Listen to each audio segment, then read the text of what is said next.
Hey, everybody. Welcome into the back room. I'm Andy Ostroy. You know, these are smart people. They're not so stupid, but they have to be taught. Now, if you had one really violent day, like a guy like Mike Kelly, put him in charge, Congressman Kelly, put him in charge for one day.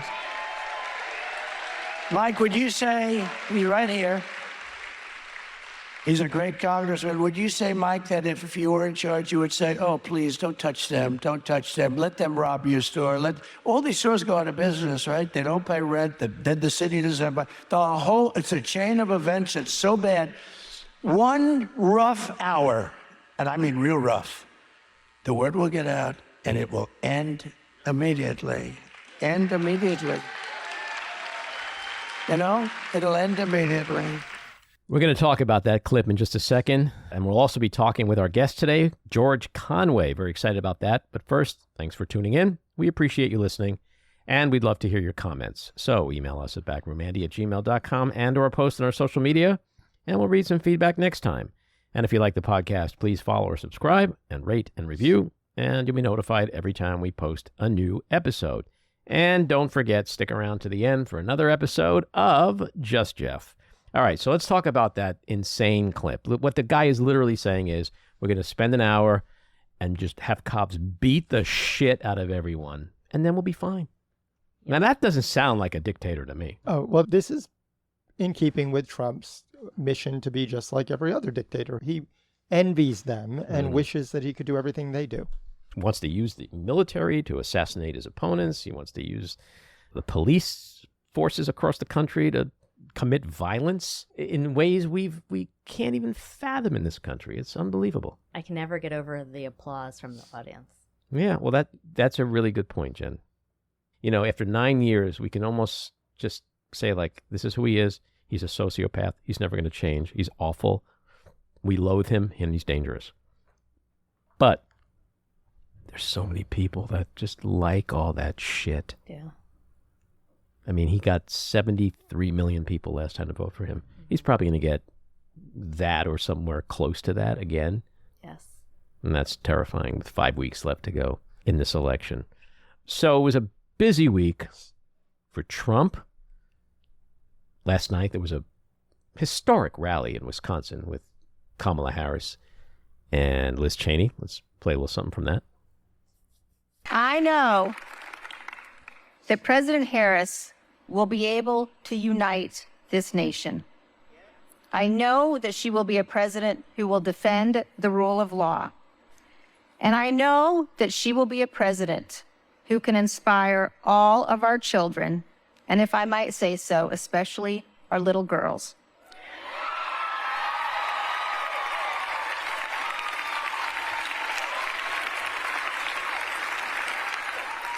To do great things.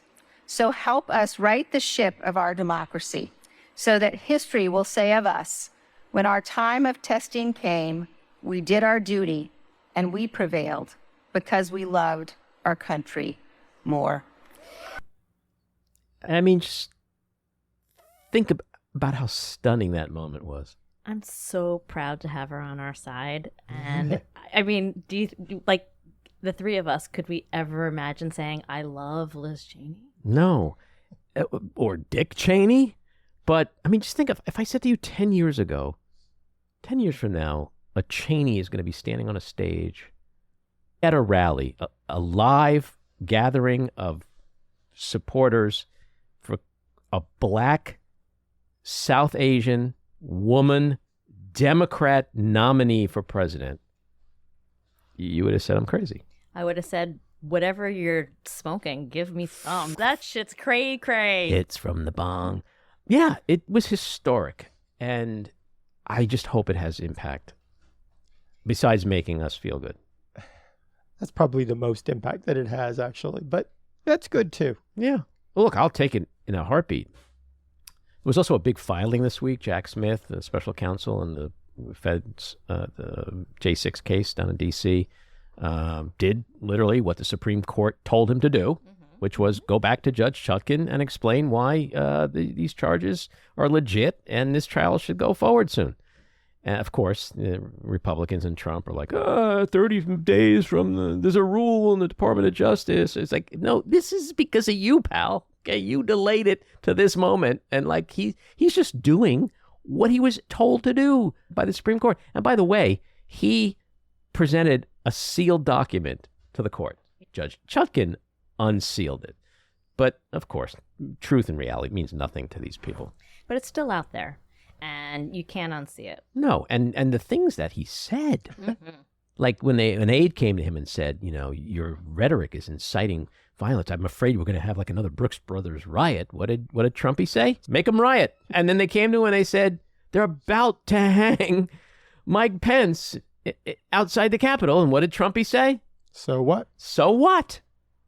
And it is so incriminating because there's things in here we really did not know. We had a sense of, but we didn't know the specifics. There's so much detail of the conversations between him and Mike Pence. And of course, there's going to be, an argument made in court that this violates what the Supreme Court ruled with its immunity decision. And this was all done under the guise of the official duties of the President of the United States. But then there's so many other mistakes that they made that argument's not going to hold water. Because like the minute you say to the official White House counsel, get out of the room, and you bring in your own lawyer, well, that kind of takes it from the official capacity of the presidency to private business. And so there's a lot of things like that. And the other thing that's really interesting is, and this is very nuanced but true, is that the conversations Trump had with Mike Pence were all about Pence in his capacity as President pro tempore of the Senate in certifying or not the election results. It wasn't as vice president. Mm-hmm. So that doesn't fall under immunity. But as long as he can keep muddying things up in the courts, this will go on and on and on. But if he loses next month, he will go to trial in 2025 on this. So he can stall all he wants, but the window is closing rapidly, which is why he's acting like a cornered rat and will do and say anything between now and November 5th to help his legal cases, because he knows he's going to likely go to prison. Yeah, the 165 pages that were released of Smith's filing, one of the things I thought was most interesting was that he totally knew he lost the election. Yes. That comes out over and over again. Not that we didn't think he didn't know, but sometimes you think, well, he's so insane and mentally ill that maybe he doesn't actually know he lost. He knew he lost. No, and he told his family, I don't care whether we win or lose, you got to fight. Yeah. And then we had the VP debate this week. What did you guys think of that? Well, I know you're going to love this, Andy. So I like the fact that they talked about policy. Mm-hmm. I like the fact that it was civil. Mm-hmm. I like the Midwestern aspect. I mean, traditionally, when I used to watch debates, I didn't agree with the Republican. Not only did I not agree, I just felt like they were kind of out in left field with facts. So I didn't feel like this was anything different, except that it's just been so long since we've heard policy. I thought that Tim Walz was really nervous and kind of could have... He was a little shaky there at the beginning. Yeah, but I mean, ultimately, I read somewhere that independents sided with him about 56%. Mm-hmm. It was a one, like I say, it was a 1-0 win. Right? I mean, like that was the score. And then the end was, phenomenal. He pulled it out in the end. Yeah. He pulled it out in the end? That's what I'm saying. I missed that part. Oh, well, you must have been sleeping. Well, look, here's the deal. You're right. It was civil, respectful. They were complimenting each other and agreeing with each other on certain things. But the truth is, J.D. Vance lied the entire fucking time. He said things like Donald Trump participated in a peaceful transfer of power. Seriously? He said Donald Trump saved Obamacare? It's like, lies are still lies, right? Not really, like Midwestern lies are still lies, folks. Did you not think, though, in the past that Republicans weren't lying during debates? No, what I'm saying is maybe 10% were lies, 8% was truth stretching, 30% was spin, but it wasn't like this. I mean, J.D. Vance, he lied about abortion. He lied about Haitians in Springfield, Ohio. He lied about immigration. He lied about housing shortages. He lied about the economy. He lied about crime. He He lied about the 2020 election, lied about January 6th, lied about the Iran deal, lied about climate change. He lied about Trump. He lied about Kamala Harris. Yeah. But he was nice and he was civil. We love nice liars. You know what? It's not lying when you're nice. You know that, right? It was so egregious.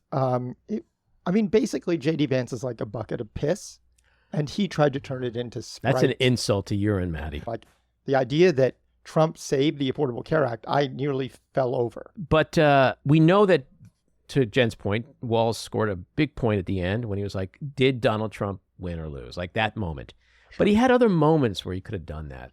Abortion, which a lot of us believe on the right and the left, that women's reproductive rights are going to be perhaps the number one issue in this election. Mm-hmm. When they were talking about abortion, it was a back and forth, and all Tim Walz needed to do was look at him and say, JD, look into the camera, talk to the people at home, and answer a simple question. Do women have the right to control their own bodies? Mm-hmm. And that would have been a moment. I agree with you, but I do think that's when Tim Walz turned. That was actually when he turned and he started to get his momentum. Well, but he should have turned earlier, in my opinion. Look, I love Kamala Harris. I love Tim Walz. I want them to win. But if we're not able to criticize our elected officials, our leaders, as Democrats, then we're in a fucking cult like the other side is. In the end, though, this debate really doesn't matter. Let's be honest. It doesn't. But I wish Tim Walz had closed a little bit better. You know, when you give these people an opportunity to talk, politicians, they kind of meander. They're not business people. Business people speak in bullet points, right? They understand brevity and the need to be succinct and punchy.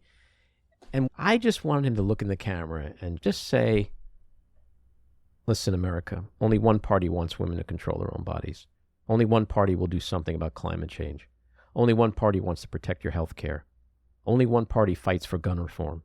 Only one party has the greatest economy in decades. Only one party believes in immigration. Only one party believes in LGBTQ plus rights. Only one party fights anti-Semitism and racism. Only one party protects voting rights. Only one party believes in free and fair elections. Only one party believes in civility and respect for others. And that's the Democratic Party. VP Kamala Harris and I ask for your vote so we can do what's right for you and America. That would be the close. That's a good closing. Why can't they do that? Why can't they do that? Because you're not writing for them. Fuck. Wasting my time in the back room. All right, let's go to our winners and losers. My winner, Judge Robert C.I. McBurney, who struck down a Georgia state law effectively prohibiting abortions beyond 6 weeks of pregnancy. My loser, the widening war in the Middle East.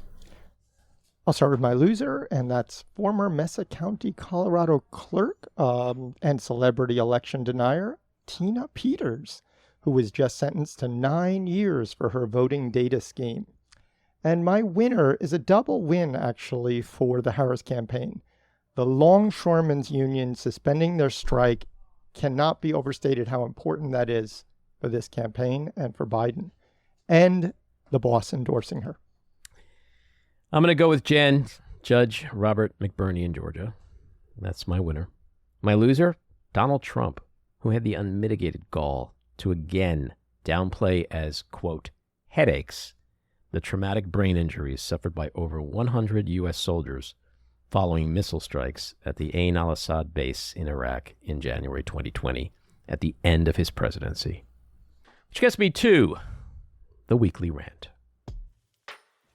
Okay, so yesterday, Liz Cheney hit the campaign trail with Kamala Harris. This was a stunning sight to see. A Cheney, a staunch Wyoming conservative, sharing a stage last night in a deep red county in the critical swing state of Wisconsin with the Black South Asian female Democratic nominee for U.S. president.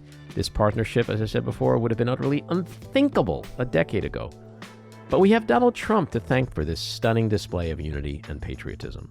And as I've said many times before, long after Trump's ugly face, grating voice, and hideous, divisive, dangerous politics are gone from the American political and cultural landscape, that joining of fierce adversaries who heretofore wouldn't be caught dead together will be Trump's ultimate legacy. I've also said this before, and I'm going to keep saying it until the Wyoming cows come home.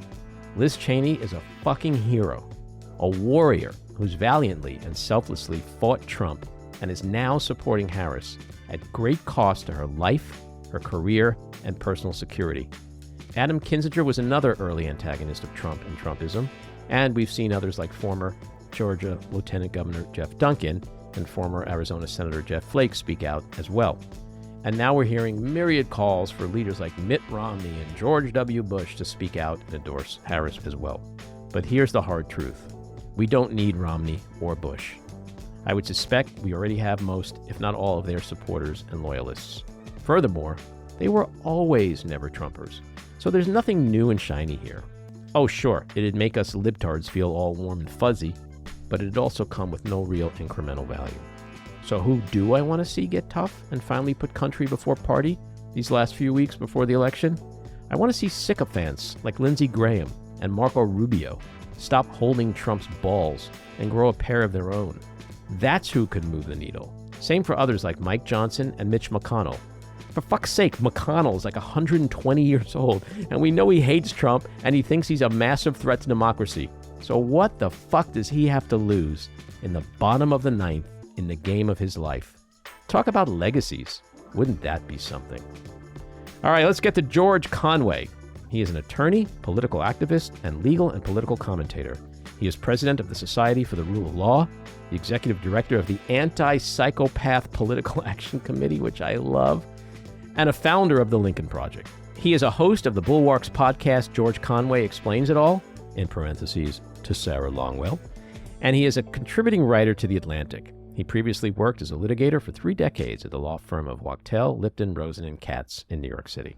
George, welcome into the back room. Thanks for having me. So I want to get right into it with the Anti-Psychopath pack, which I think is genius. It's absolutely love this. So I want to know, what was the inspiration for it? What made you start it? What's its mission? And how's it going? Well, I mean, look, it's a drum that I have been banging for, at least 5 years now.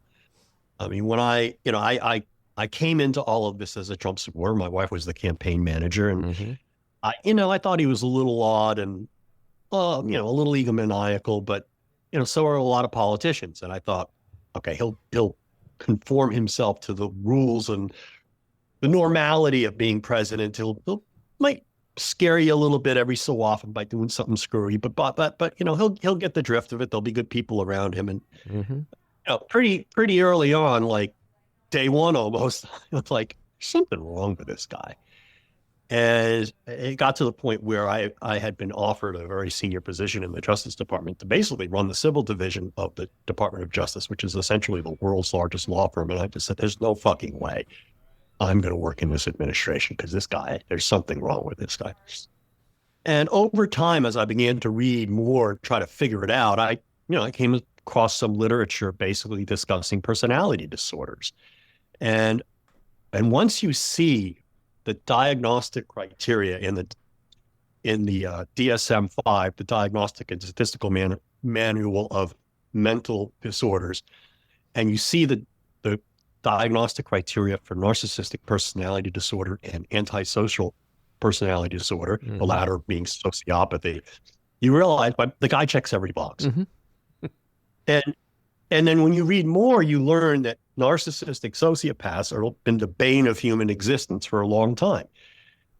Another synonym or closely related term for it all is malignant narcissism, which was coined by a man named Erich Fromm, a very famous psychologist whose family escaped Nazi Germany in the 30s. And he wanted to figure out, well, what is it about these dictator types, these very bad people who appear throughout history like Hitler and Stalin? And, he coined this term, malignant narcissism, to describe a form of extreme narcissism, pathological narcissism that's combined with sociopathy and also some sadism. And you can see sadistic aspects in a lot of what Trump does, and Machiavellianism. And that's the toxic mix. And it was basically over a period of a year, I kind of educated myself on this, and I said, this is the problem. And I wrote an 11,000 word piece in the Atlantic, basically saying that he meets these criteria for extreme pathological narcissism and sociopathy, and therefore he is incapable of executing the office of President of the United States in the way, and here's where my lawyer training came in, that the framers intended, because the framers intended that the President of the United States be a fiduciary. And I practiced corporate litigation for decades and dealt with fiduciary duties. And basically you have to, when you're a fiduciary, whether you're controlling a trust or you're a CEO of a corporation, you have to act you have to put your personal interests aside as much as you can, and you have to act in the interest of someone else. And that's what the president has to do. It's the ultimate fiduciary position. You are charged with basically the biggest trust you could ever be charged with of running the government of the United States of America. And if you cannot think of anyone but yourself, if you're a pathological liar, and if you're all of the bad things that Trump is, if you just check those boxes off in the diagnostic criteria, you can't be president. You shouldn't be president. You should be completely disqualified from being president. And I wrote an article to that effect. And one of the things that has always bothered me over the years is, that got a lot of play inside the Beltway, a lot of play among the cognoscenti. I think it really did affect how the press thought about him and wrote about him, because you began to see people talk about his narcissism more and more. But the problem is that the press really won't talk about him being mentally disordered or mentally ill. They're just hesitant to do it. They don't want to go there. And that's why there's this tremendous double standard, right? When Joe Biden tripped up a little here and there, it's like, ooh, is he fit? Well, Donald Trump does that all the time. But beyond that, even if he were perfectly, even if he had the mind of a 40-year-old and were younger, he's a sick man. And nobody wants to talk about that. The press just refuses to talk about that. There's even a book written by the former executive editor of the Washington Post about his time in that position. And he describes how people wanted to get his reporters to write about this after my piece came out, and he just said he wouldn't do it. And he used what's called the Goldwater rule as an excuse. The Goldwater rule, this rule that psychiatrists and psychologists are supposed to follow, that says that you can't diagnose somebody from afar. Well, the problem with that is this guy, he's so obvious. We have more data on this guy from just turning on the TV and going onto our phones than we have for any other possible psychiatric patient on the fucking planet. And, it's not even a question. In fact, we know more about him than you would learn if you got him into your office and put him on the couch. Okay, because he's a pathological liar. He can put on an act. He's not very good at it anymore. And so the Goldwater rule is horseshit. And if you can read these diagnostic criteria, you can understand this man is mentally ill. Now, you don't even have to take but look, you can take the position, you can back up a second and say, wait a minute, I'm not a doctor, you're not a doctor, we're not doctors, we can't pronounce somebody mentally ill. Okay, fine. Look at the diagnostic criteria and see what they say and say, do you want anyone with any significant number of these characteristics, which he unquestionably has, the pathological lying, the complete lack of empathy, the lack of remorse, the tendency to engage in physical assaults, the complete dehumanization of other people, all sorts of things that are in these criteria. You don't want anybody like that having any measure of control over your lives or your life or the lives of your loved ones. And it's just a no-brainer. And so, it's something I've been talking about for a long time. I think, there are a lot of people who get it. The people who get it are the historians and the psychologists, because the historians see it in history. The psychologists see it in psychiatrists see it in their work. The historians, for that purpose, I include the foreign policy types who understand history, and the military types, they understand it. The third group of people who understand it very well are victims of spousal abuse, because they saw it in their spouses. And those are the three groups of people who from early on called Trump out as being an evil, an evil person, and it's because they understand these character traits. And so one of the things I felt going into this campaign is not enough of this was aired. In addition, these character traits give you the key to psychological warfare against him. He's a pathological narcissist because he's deeply insecure. He is more insecure than any person you will ever meet, which is why he can't take criticism, even in the slightest form. And he particularly cannot take criticism on certain subjects, his popularity, his intelligence, his capabilities. And so I formed Psychopath, and I've been talking about this for a long time. I said, one of the things I said in 2020, the Democrats need to get a panel of psychologists and psychiatrists together to advise them on how to trigger Trump. Never happened. But then, I kind of reverted to that in the last year or so, saying, you have to mock him. You have to go right after him, hammer and tong, and he will react and you will distract him. It's like those dogs in the movie Up, when you say squirrel, they kind of go, they get distracted. And I think that message got through because I think, if you saw, what the Democrats have been doing is just in this campaign in the last few weeks, and since at the convention was perfect because once you talk about him as being his crowds, or people are leaving his crowds, or he's not that smart, he gets very, very defensive. He starts talking about that instead of the things that he should be. His political advisors tell him that he should be talking about based upon focus groups. He won't do that. He'll start talking about, people say I fell into a trap at the debate. There was no trap. She's not smart enough to trap me. It's like, okay, you're diving once again into the trap. Yeah, right there. So that was the idea behind Psychopath and the Anti-Psychopath Political Action Committee. It was really fourfold. One is to explain these psychological disorders to the public. Two is to show that Trump has them and why it's dangerous for him to be in any position of public office. And third is to get the press to write about it. And the fourth is to provoke him into displaying these characteristics so that, 1, 2, and 3 can occur. And, the press still doesn't want to do it. They still want you, there's this great term that's developed over the last few weeks. I don't know who coined it. They sane wash Trump. Right. He can say the most bizarre things, and they won't say he was bizarre. The press won't say Donald Trump gave a completely incomprehensible speech. They will try to translate it and say Donald Trump sharpened his attacks on immigration. Well, they normalize him. And how many times have you watched the news, folks, and they'll play a clip of Trump saying something outrageous, and then they'll go to the panel and go, why would he say that? And I'm screaming. I'm in my living room screaming because he's a fucking sociopath. He's a sociopath. After how many years, we still don't know the answer to that question? No, it's crazy. And it's like, it's like when you have these panels, they should be panels of shrinks saying he's demented, he's deranged. And fortunately, though, I think more and more people get it, even though the press does this. But I want to keep banging this drum, and that's the object. And I think, it's gotten to him, actually. And I think some of the message has gotten through. He actually, in the last few weeks, once just before the Democratic Convention and once a couple of weeks ago, talked about having a personality defect.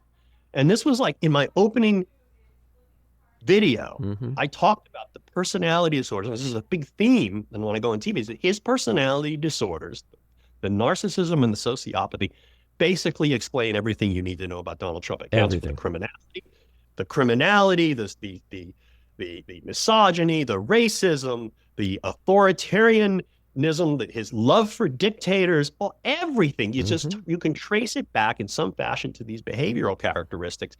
And he actually, like in Asheville, North Carolina, just before the Democratic Convention, he had a tiny little rally where he said, I get along with Viktor Orban. I get along with all these strong guys. They say it's a personality defect. It's like, we're in your head and we're rattling around. And he did it again. I forget what was the other trigger, but he said he used the term personality defect again a week ago or two. And, we're in there rattling around. And the more you criticize him, the more you go after him, the more he starts thinking about that and he gets off message. I don't even think they're trying to keep him on message anymore. Well, they can't because he's a sociopath. They could say to him whatever they want. They could say, here's the plan. If you stick to this, you will win. And he'll be like, okay. And then the minute he goes out, within 3 seconds, the buttons you talked about get pushed, the triggers get ignited, and boom, we're off to the races. I mean, his convention acceptance speech, the nomination acceptance speech, was the perfect example. If you listen to like the first 20 or 30 minutes of it, it wasn't terrible. I mean, he's not the best reader of a teleprompter in the world. And, you know, he's an asshole, but at least he was behaving normally because he was actually reading off the prompter. An hour later, after an hour of and then he starts, all of a sudden he goes off script, and the next hour is just bonkers. You know, Hannibal Lecter, all sorts of crazy shit. And you could see, you know, they showed people on the floor of the convention in Milwaukee, like looking at each other saying, "What, can we go home now? What's going on?" So I don't want to blame anyone but him in a sense for his behavior, but based on what we're saying, is the media responsible for him at this point? I think the media, I can't say that the media is fully responsible, but I think the media has not met its responsibilities, because I think the tendency and the desire to avoid discussion his mental fitness, his psychological fitness, normalizes him. Because you can't it's not accurate and fair and reasonable to portray him as making coherent arguments about issues like immigration or anything else. Okay? I mean, the man is not stable. He is not coherent. He is deranged. And that should be the number one issue when you are having an election to put someone into an office that gives them control over the second largest arsenal of nuclear weapons on the planet. So I mean, I don't think the press is wholly responsible, but I think the press just is too afraid to do its job in certain respects. Some elements of the press. Do you think that's just because of the nature of the 24-hour cable news cycle? I mean, like when you think about back in the day, Ben Bradley, Tom Brokaw, Dan Rather, those guys, would they have done the same thing, or would they have put this shit down really quickly? I don't think they would have had to, because people would have said in those times, people were paying more attention, I think, and I think he would have been dismissed out of hand by people in the political system, and I just don't think he would have gotten as much. But I mean, the cable news, like, they have to have the discussions, they have to have the panelists, they have to have people like Scott Jennings, you know, normalizing and excusing everything.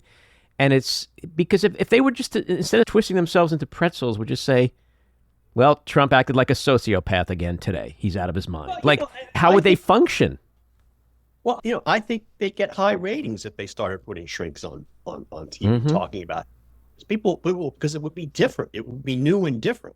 I just think they're just terrified of doing it. I think there are a number of reasons. One is they're just sort of conditioned that way because, well, gee, if the Goldwater rule says that psychologists and psychiatrists can't comment on this, then who are we to do that? Even though there are actually psychologists and psychiatrists who are basically saying we have to talk about this, notwithstanding the Goldwater rule. And frankly, one of the things that we're going to do in Psychopath in the next few weeks is actually platform them and do some ads where you have shrinks talking about his mental illness. But to go back, another reason is there's a fear, and this is actually one of the motivations or rationales behind the Goldwater rule, is we don't like to call people mentally ill. We don't like to point out mental disorders or mental illness because so many people seek treatment for it, whether it be minor bouts with depression. It's like there's nothing to be ashamed about, you know, mental health issues should be things that we can discuss, and there shouldn't be a shame in it. We are not stigmatizing the person who lost a loved one and is depressed, or a John Fetterman who you know kind of ran out of gas a couple of years ago. We're not stigmatizing them by pointing out this particular mental illness that he has, which is profoundly dangerous. I mean, not all disorders and illnesses are the same. Like I use the football analogy in my Atlantic piece. We can see Trump's mental disorders as being debilitating in the same way you can see there was a quarterback, not Theismann, but a more recent quarterback who broke his leg, got a compound fracture. He's playing for the Washington then Redskins, now Commanders. And, you know, you could see that leg turn sideways, and if you got a close up, you might have been able to see some bones sticking out. It's like, that guy's not going to play football for a while. Mm-hmm. Okay, you know he's not going to be able to play football. You don't have to be a physician, a psychiatrist, or a trained psychologist. You don't have to know to know that Donald Trump is unwell. You don't have to be an orthopedist to know that, oh my God, that guy just had a compound fracture in his leg. You may not know exactly how to fix it and reset it and what the names of tibia, this, and what bone connects to whatever, but you know enough. And that's the thing about this. It's like, we not all physical injuries are the same, and not all mental illnesses or mental disorders are the same. Some are fixable, some are you can live with. Abraham Lincoln was depressed. Okay, historians can document this. His psychological historians basically point out the man, he wrote in his diary about living in this black cloud. The man would have been on heavy doses of Prozac or Zoloft if he lived today. But the truth of the matter is his psychological illnesses, his depression actually helped him cope with the Civil War, his biographers tell you, because he was able to sort of view reality for what it was, because he had this kind of this sort of pessimistic view that he could see like trouble. But, he somehow had the inner strength to overcome that and inspire people and to win that war, even though he was depressed. Mm-hmm. And so, not all disorders are the same, but Trump's disorder is the type of disorder that you see in cult leaders and dictators who are profoundly dangerous to the public. Mm-hmm. Well, Psychopath Pack has been producing some terrific ads. I want to play one for our listeners, and then we can talk about it on the other side. Hi, I'm George Conway. There's been a lot of talk about whether there's a DEI candidate in this year's presidential election. I'm here to tell you that there is. His name is Donald Trump. Trump is deranged. They're eating the dogs, the people that came in. They're eating the cats. The late, great Hannibal Lecter. He's a lovely man. Trump is egomaniacal. I could have been sunbathing on the beach. You have never seen a body so beautiful. One of the great memories of all time. Trust me, I'm like a smart person. And Trump is incompetent. And then I said, supposing you brought the light inside the body, which you can do, either through the skin or in some other way. My administration has accomplished more than any administration in the history of our country. Don't vote for the DEI candidate. Don't vote for Donald Trump. And by the way, according to his own sister, Donald Trump actually paid someone to take his college entrance exams for him. Anti-Psychopath Pack Inc. is responsible for the content of this. Boom, that's like the little icing on the cake right there. It is, yeah. And that last clip before the disclaimer and before that last bit was him telling the UN General Assembly what a great administration he had in 2018, and basically the entire floor laughed at. Mm-hmm. So when you hear like an ad like that, and you hear a montage of his greatest hits, I mean, I don't know how anyone didn't run for the hills after the injecting bleach moment. Like, how you can watch that and go, that guy isn't fucking crazy? Like, how are we still in this place where this dude is the nominee of a major party and neck and neck in the polls? Convicted criminal, right. Yeah, a convicted felon, adjudicated rapist and fraudster. Forget him. What does it say about our country? Well, I mean, it says that people don't want to hear things they don't want to hear. They want to have a set of beliefs that aren't interfered with, so they watch Fox News or Newsmax. They shut out the things that contradict the views that they have decided to adhere to. And that's the biggest problem I think we have now, and I think it's a problem we're going to be facing even after Trump is gone. And I do think he's going to lose this election. It's just that the way I look at it is, it's easier not to think, right? It's easier not to challenge your own views. It's easier to refuse to listen to evidence, because if there's evidence that contradicts your view going into something, then you have to say, well, was I wrong? And you have to think. And it takes a lot of energy. And I think that that's what helps, that helps the cause of authoritarianism, not just in this era, but in other eras. But I think it's compounded in this age where there are so many sources of information. Not all of them are good. Most of them, frankly, are bad. And people can't sort it out. They don't have the energy or the intellectual capacity or the training or the will to sort it all out. And it's just easier to listen to one man who professes certainty and absoluteness on everything. They're bad, I'm good. They're out to get me, they're out to get you, and us versus them. And I think that there is some instinct within the human race that with that kind of absoluteness and that kind of quest for an authoritarian instruction on how to deal with the world. I think there's a tribalism that gene in humans that he triggers somehow, and that's a scary thing. I mean, I guess you could think of it as, I'd love to hear what an evolutionary biopsychologist thinks about this. But my theory would be, it's like sometimes, when you had one tribe, I think of the apes in the opening of 2001: A Space Odyssey, and one side learns how to use bones as clubs. What happens is in the fight for survival,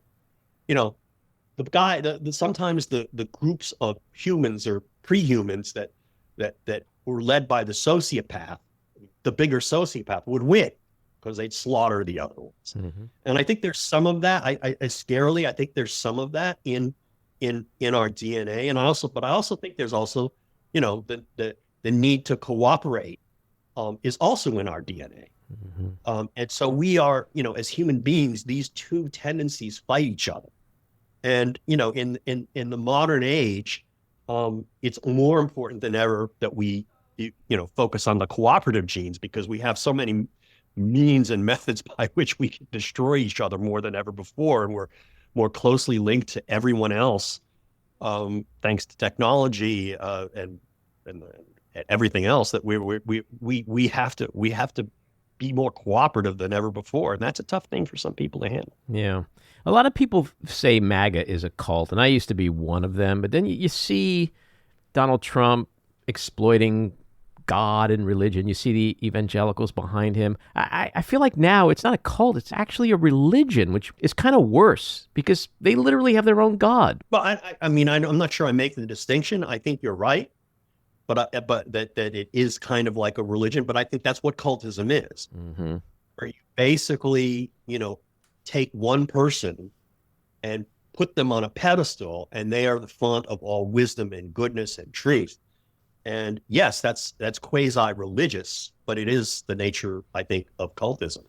And I do think there's absolutely a cultish aspect to Trumpism. And I think that the combination of that and, this perverted and distorted Christianity that many so-called evangelicals are professing is a very toxic mix. Thankfully, there are evangelicals who actually believe in the teachings of Jesus Christ in loving thy neighbor and all that nice stuff.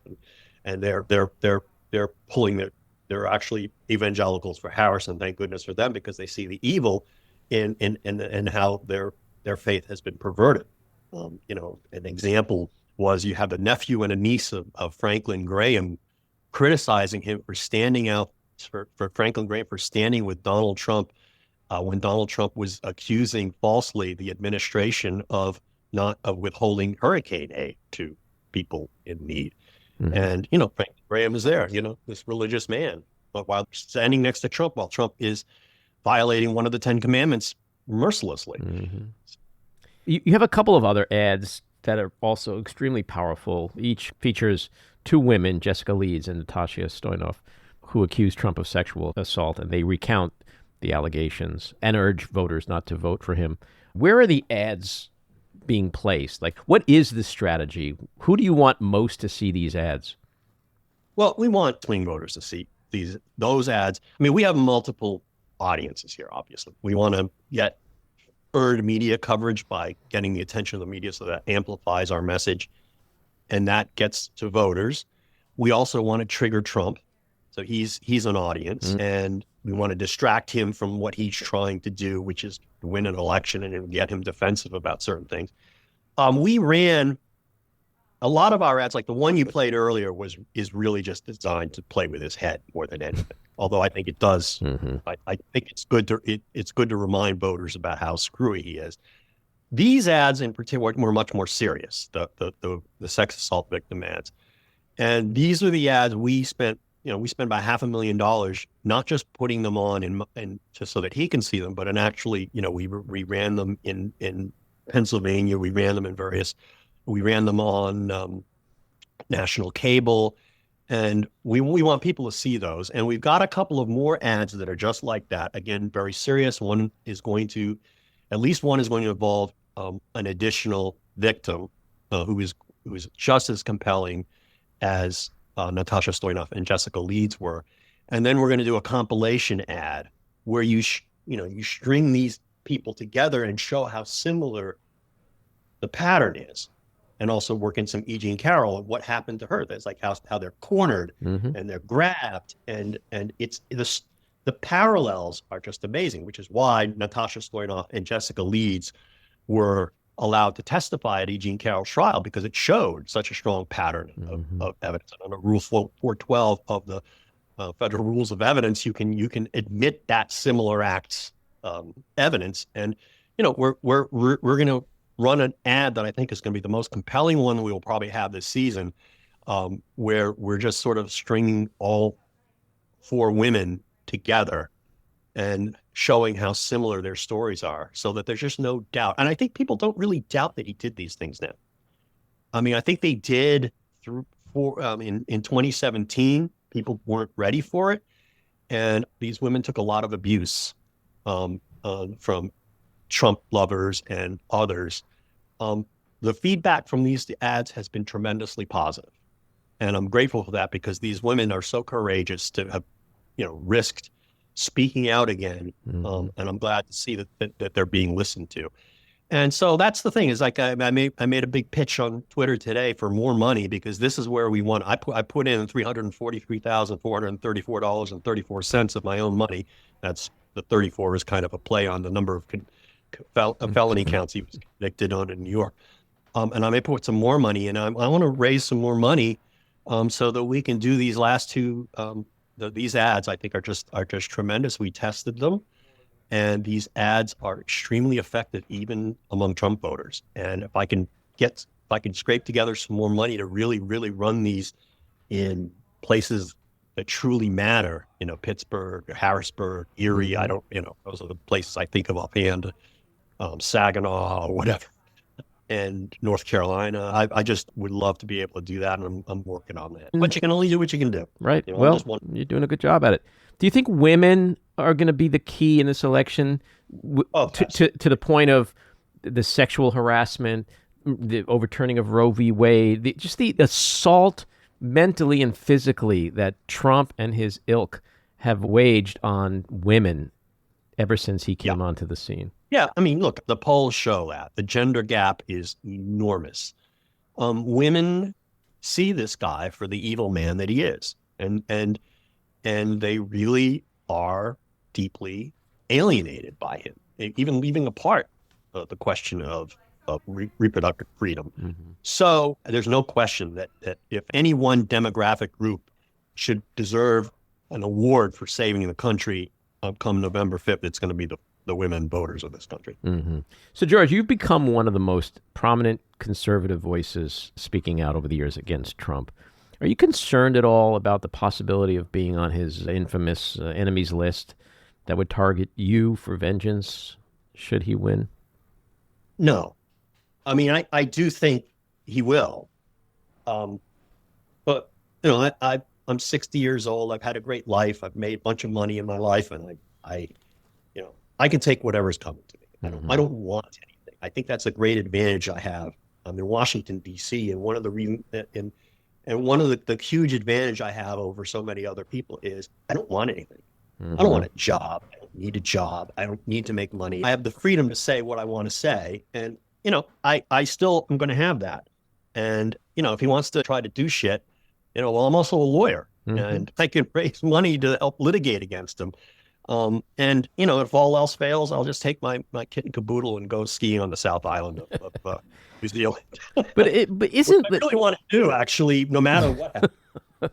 Well, maybe he'll give you that gift. To me, it's just all bluster, because everything about him is bluster. All his lawsuits, all his threats, all his shit with Rick Wilson and Lincoln Project. I mean, you know better than I, all the threats that he's, now it's threats against the heads of MSNBC and CNN. Like, he's just a bully, and he just keeps getting punched back in the face, though. But that being said, what motivates him is that anger, that narcissistic rage, and there is no morality. There is no limit to, his hatred, and he has no conscience. So if he is ever in the position to do the things he talked about, he'll do some of them. He'll try. I mean, January 6th is the perfect example. We learned just the other day in the Jack Smith evidentiary presentation that even after the assault on the Capitol at 7:00 that night, when he found out that the Senate was going to the Congress was going to reconvene to count electoral votes, he started calling United States senators up, leaving voicemails saying, "Don't do it, don't do it." Okay, he'll do anything. If he actually had the power to round people up and put them in concentration camps, and people let him do it, he would do that. Well, that's the key. Well, and that's the key. He would do it. He has no moral compunction about doing that. It's just a question of, can he get others to follow along? And, he's now down to the worst of the worst in terms of who he associates with. Now, these are really bad people, and the people he would appoint to, run his administration are going to be the very worst of the worst. Yeah. Well, he's a cornered rat. We know what cornered rats do. Right. And he's, the people who restrained him by doing all sorts of things, by saying no, for example, the Justice Department lawyers in January 2021 basically saying we will quit en masse, or the people like the guy from Goldman Sachs, Cohn, taking memos off the president's desk so that he wouldn't sign them. All this stuff that people did to sort of work around, it may not work next time, because those people are not going to be there. Yeah. Those people are he considers them all weak, and he considers them all betraying him. And he's only going to have the craziest of the crazy there. And that's the thing about the Republican Party, is it's just like this pathology is replicating. I mean, because he has given a permission structure for people to behave the way he behaves. And the people who behave the way he behaves, without morals, without compunction, without remorse, without, and absolutely self-interested, are the people who succeed in Trump world now. And that's what his administration will be like. And that will, I don't think he would be able to do all the things that he imagines in his mind would he'd want to do to seek revenge. But the process of him trying to do those things would lead the country to chaos. Yeah. And I mean, you'll end up with, you'll just end up with a completely dysfunctional government. And that's a scary thing. Yeah. So let's switch gears for a few minutes to talk about the current landscape. We had a big VP debate this week. What'd you think of that? Yeah, I hate watching debates, honestly. I didn't really watch that one, gavel to gavel, beginning to end. I hate watching debates because I just always want to throw something at the TV, even the candidate I'm supporting. But, look, I think the problem here is that I think Walz was a little over-prepared. I think he did a good job, but I think he was a little too nervous. And the problem with Vance is he's a liar, but he's a much better and smoother liar, because he's and he doesn't say much to say that someone's smarter than Donald Trump, but he is way smarter than Donald Trump. And so there's a superficial persuasive ability that he has, until you unpack the fact that, well, this is all premised on lies and exaggerations, and that takes a little digging. That being said, I mean, the ultimate, to me, it did have the appearance of a normal debate where people are talking about issues, and that's sort of like, oh, it's kind of refreshing. People aren't saying nasty things, and they're kind of just talking about issues. But for me, it's like, so what? Right. I mean, I don't, The issue in this campaign is not, I like lower marginal tax rates. That's fine. I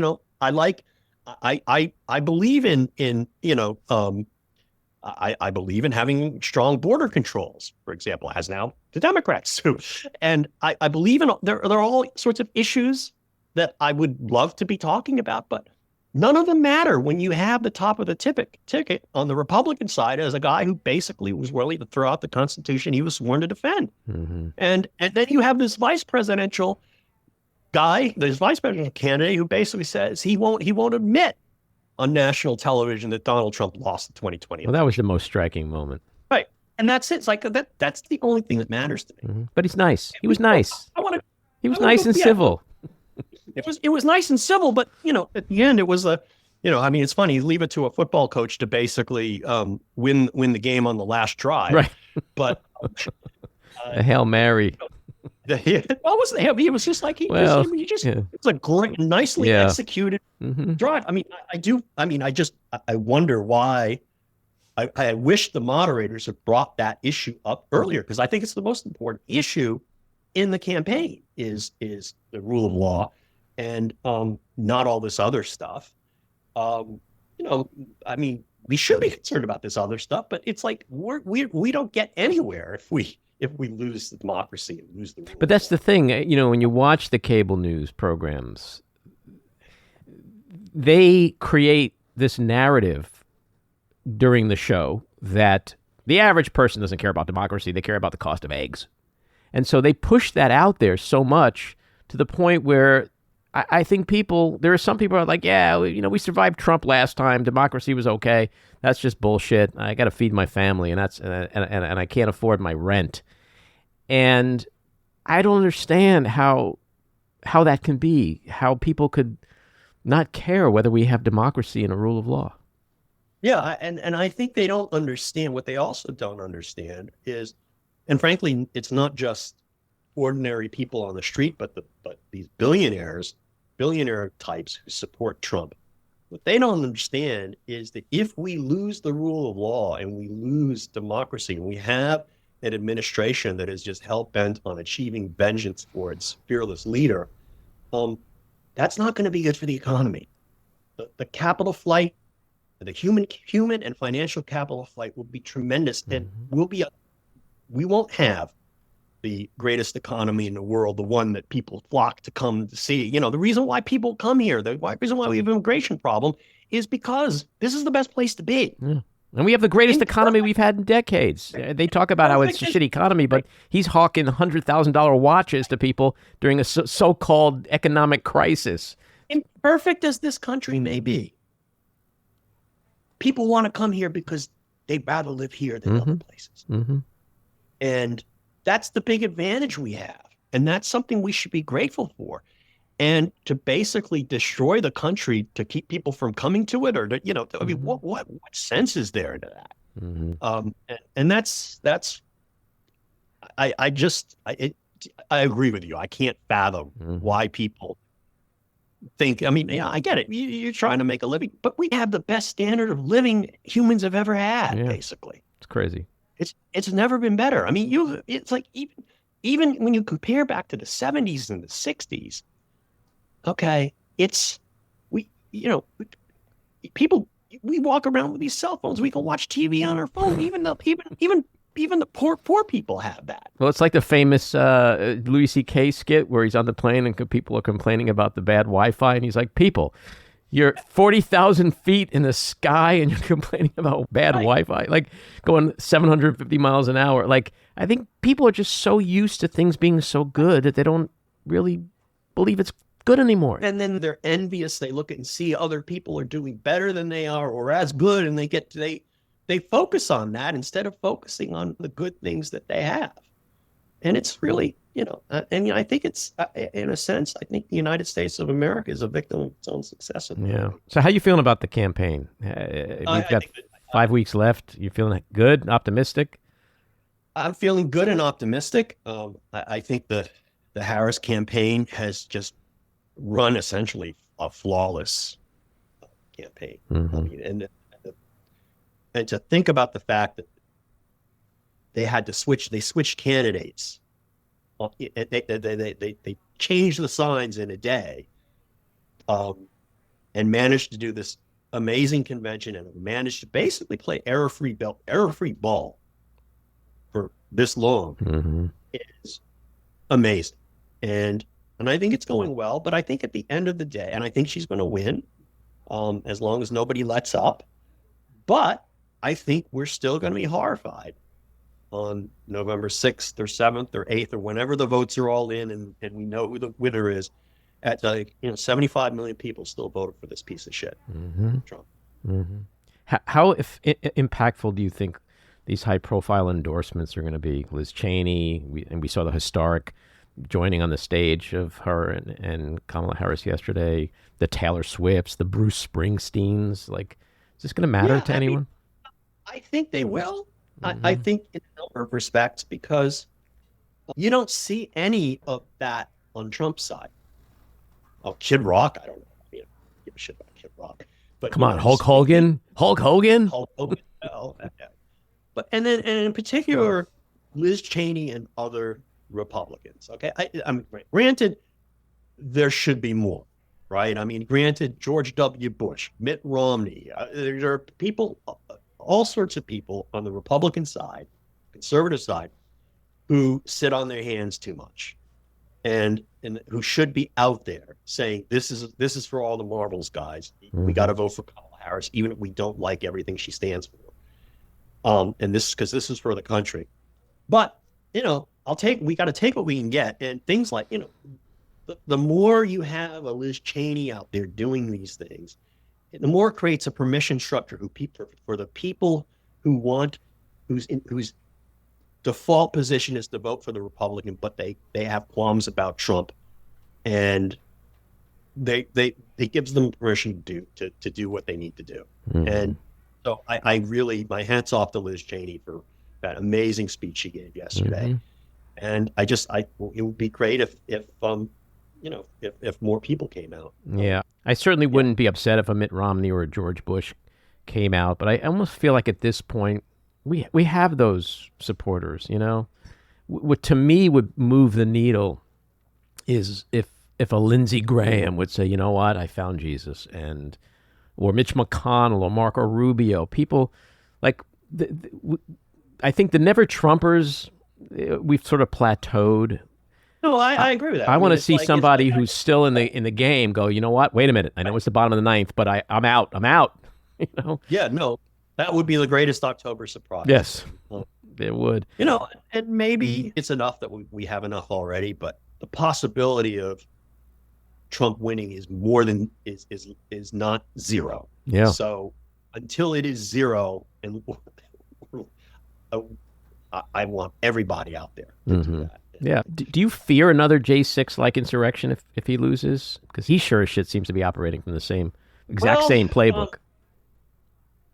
Yes and no. I do fear an outbreak of political violence. I don't know if it'll be quite like January 6th. I think the scary scenario is some kind of, situation where enough local officials in various states, muck up the vote counting system, cause chaos. That's what I fear. I don't fear an assault on the Capitol this time, because I think there are enough jail terms have been handed out, and I think that I think this time the government is going to be much more prepared because we've seen the movie before. But I do worry about civil disorder and civil unrest, because he's going to get more and more desperate as time goes on, if he thinks he's going to lose, and if he does lose. So he's not going to say, okay, I lost. He just can't. He didn't do it last time, and now he's not just running for president. He's running from prison. So he is going to be more desperate than ever. He's got nothing to lose. James Carville famously said, "It's the economy, stupid," and that's worked pretty accurately for years. Do you think that's still the case, or is this the year when it'll be more like it's the convicted felon, rapist, dictator, wannabe sociopath, stupid? I would like it to be the latter, I like it to be both because the economy is doing great. I mean, we have this great jobs report today, and for some reason, people just want to believe that everything's bad. I mean, there's just this negativity that Trump and the conservative media like to pour out there, that things are terrible. It's like, no, they're not. Okay, there are things we can fix and we can work on fixing together, but the economy is going great. Okay, and you could have had comprehensive border reform, but your guy decided he didn't want anybody to get credit for that. I mean, there's so many. So I don't know that it's not. I mean, I'm worried that it's not. It's the economy, stupid. That people just have these fixed views about everything being negative. I mean, it's just the Republican Party has become the precise opposite of Ronald Reagan's shining city on a hill, looking forward to the bright future and looking at the bright things around us. I mean, think of the 1984 re-election campaign. It says, it's morning in America. It's like the Republican Party is not capable of saying things are good. Okay, it always has to be. There has to be an enemy. There has to be some, conflict, and there has to be some grievance. It's become a party just of negativity and grievances, and frankly, an anti-American party. My last question. Let's fantasize a little bit. It's Wednesday, November 6th. We wake up to Kamala Harris as the president-elect. What does George Conway's day look like? Are you chilling, or is there so much work still? I'm going to be chilling. I'll probably be hungover, and and I want to stop doing this. I'm tired of shit. I am really tired of it. I mean, I want to, ultimately, I want to write a book, which I guess is inconsistent with being tired of it. But I want to write a book about not about what I did, but about trying to explain this all, particularly the cowardice and the cravenness of so many people to allow this to have happened. I mean, I naively thought when I started opening my trap 5-6 years ago, that, people would come along. I was sort of like, I don't know. I mean, somebody needs to get the ball rolling, and people are going to have, on the right are going to say, basta, enough Trump. And it never happened. And that to me, some people who are well-meaning, a lot of people who are well-meaning, or at least I thought they were well-meaning, and smart, behaved absolutely atrociously over the last several years and completely abandoned the values that I thought we all stood for. And that I will never get over that. And it's just something I want to, if I want to write a book about that. I want to think about that. See, why did that happen? How did this happen? Because it really bothers me. Well, that's a great subject for a book. And I actually lied. I do have one more question, but it's not about politics. It's a window into the soul question. And music gives us a great window into the soul. So tell me George Conway's top 5 musical artists of all time. That's a good one. I'd say the Eagles. Okay. The Rolling Stones, Bruce Springsteen, The Who. I don't know if this is the precise order. I mean, just thinking of things I've listened to in the last day, and I guess Alanis Morissette. Just random. No Beatles. No, I mean, when I was a kid, I listened to the Beatles a lot. All right. Okay. George, this was a lot of fun. Very insightful. I do hope you'll come back again. Absolutely. All righty. Take care. All right. It's time for another exciting episode of Just Jeff. Jeff, what's on your mind? So I was listening to the podcast you did last week with Dana Bash, and I just want to tell you, I enjoy I may be weird, but and so is what's his name, the governor of Minnesota, but that's another story. My favorite part of the podcast is when you and Jen and Matty start hashing over what happened the past week and discussing this and that and who's the winner of the best part of what do they call it? The winner? Winners and losers. Winners and losers. Oh, I that's the best part. I'm not saying it's all downhill from there, but that's my favorite. But mostly downhill. Well, you should know. Once you reach 50, maybe all you guys are over 50. I know. I'll never see 60 again. Well, but once you hit 50, you should know it's all downhill from there. Anyway, thanks for setting up all those lines for me. But I had something real. Wait, you have a Trump bandage on your head, on the side of your head. Oh, I know. So yeah, that's a different story. We're You not shot going in to the head? It's still in there, right? So the opening of that segment, you had played a 2 or 3 minute speech by Trump, and Marsha, my wife, was listening, and she said, that doesn't sound like Trump. And we both agreed it sounded like someone doing an impersonation of him. I mean, it really was him, but it's so far out, and he said so many ridiculous. You would think it's someone who's making a parody. But what's interesting is that thing on your head is really jarring, Jeff. I got to say. Did you go to the dermatologist? What's going on? Yeah, no, it's. I'll tell you later. Is Marsha hitting you again? Something. Oh, the whole thing is there's something, the little tiny thing there that I keep touching that I don't want to touch. So, Jen. That's what she said. Oh, she said, if you put the Band-Aid there, you'll touch it, you'll get your hand off. My best jokes are going right over his head. He's staying focused. I'm an addict. What can I say? But this helps. So I was going to say something, but I have no idea. Oh yeah. So I know. So after hearing that and hearing the rest of his things, what I have concluded is that after the election, I know the new regime would never do this, but what should be done, he's talking about deporting all the people. I think deportee, number one, should have the initials DJT because he's so anti-American. He doesn't deserve to be here. But that's another. I know no one's going to listen to Just Jeff. I know that. All right, we'll leave it on that. Glad we had a happy ending. Oh, God. Jen, what are you going to do about your dad? What are you going to do about your dad? You going to trade in for a new model? All right, we'll talk to you next time. Have a good week. Bye-bye. This episode of The Back Room was edited and produced by me, Andy Ostroy. It was co-edited and co-produced by Matty Rosenberg and co-produced by Jen Hammoud. Our theme song was composed by Andrew Hollander, and our logo was designed by Cricket Langell. And special thanks to Patricia Wind. Please take a moment to rate and review the podcast, and also follow or subscribe. Until next time, keep your eyes on Washington, Hollywood, and your own backyards, and have a great week.